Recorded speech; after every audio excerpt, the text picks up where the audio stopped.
Hi there, and welcome to the first video in the Introduction to onCourse series. My name is James, and I run support for onCourse here at ISH. And this series is going to be all about just taking a little bit of time to walk you through the most basic parts of onCourse, just in a bid to help familiarize you a bit more with the platform and how it all works. But before I get started showing you around the application itself, I want to take a few minutes just to talk to you about data and how onCourse sort of treats and displays data, just to help you get in the mindset of how onCourse works. So onCourse keeps its data together in a way that creates relationships between the data, or joins as we call them. And so this means that you can often find a lot of additional information relating to what you're looking at on the screen, just at any one time.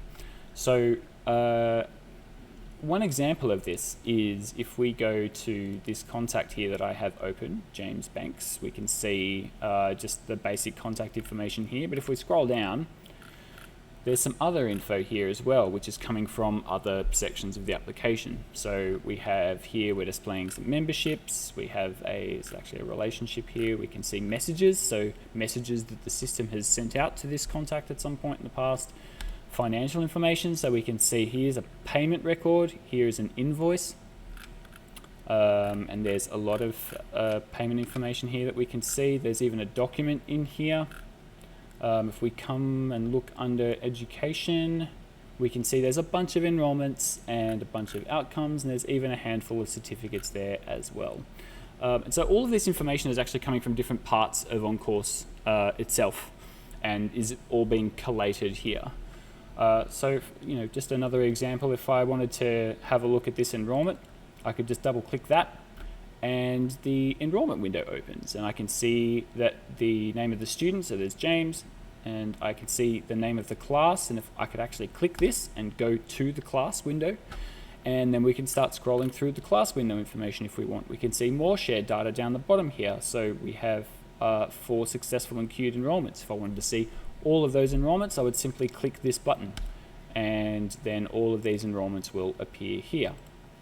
Similarly, if I wanted to come back and let's go back to the enrollment, and if I wanted to have a look at, say, the invoice for this enrollment, then I could come to the enrollment record and click the invoices button here, and there's the invoice, and we can see that James currently owes $250 on a total $250 total invoice, so he currently owes the whole amount, and you can see here $160 is actually overdue at the moment.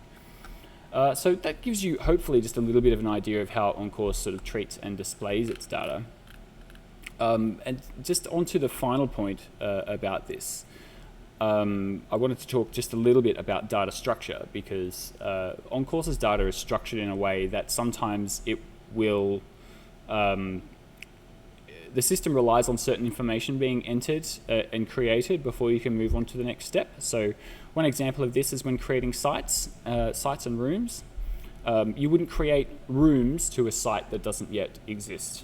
And similarly, probably the most important place that you can remember this structure is around classes, as they rely on data from course records in order to be created. And similarly, you can't make sessions without a class. So if there's any rule of thumb, if you're building classes in onCourse, the rule of thumb is that you need to create courses first, then classes, then sessions.